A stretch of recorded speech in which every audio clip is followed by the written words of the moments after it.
And I'm the founder of Isabella Brusati Consulting. In this video I'm talking about another one of the myths that surround social media and something that you may hear when you're trying to implement a social media strategy in your organization. In my previous video I've spoken about the myth, anyone can do social media, also my kid can. And this is actually the opposite.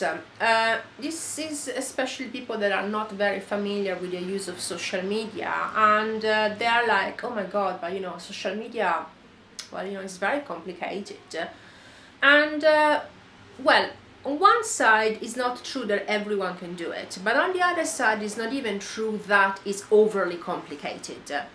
What usually people are a little bit resistant to and they see as extremely overwhelming is the use of technology.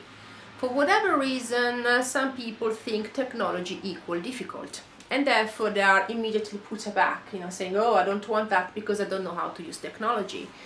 Also, there are so many tools. Every month there is something new coming out. If we were talking about Instagram just 2 years ago, it didn't even exist.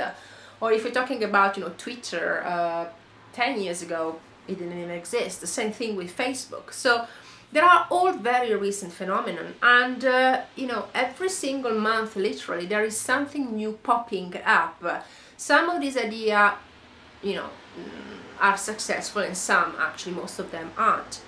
But the main focus when dealing with this myth is actually to focus on, not on the technology, because if someone is technophobic, by focusing on the technology will be like, oh, my goodness, it's too much, but it's actually focusing on the communication.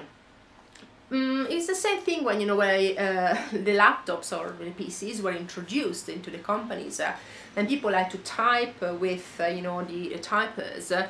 And this PC stuff is electronic, what is it going to do? It's the same thing, it's normal resistance to change. Basically, it's actually to help them, saying you do communicate. Basically, you're sending emails, right?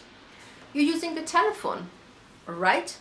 So you do communicate with people. The difference is that instead of communicating with individuals via a telephone, via the mobile, via the emails or via video conferencing, we communicate with other tools. There actually are Facebook, there are, for example, in Pinterest, or Pinterest is more static, or Twitter. And you have to reassure them that they will be trained in understanding the use and the basic of these specific tools. Again, don't overwhelm them with we will have this megabyte thingy, and then it goes up to Amazon S3, and then it comes down to the server. No, they don't care. Focus on the communication, on something that they can already do. It's just I will be offering you an additional tool to communicate. Simple as that. In my next video I will be talking about the famous myth of oh, for God's sake, social media is just a bubble and it's gonna burst, like the dot-com bubble at the beginning of the notice. Well, let's see basically whether it's true or not, and actually how to talk about this myth. So stay tuned.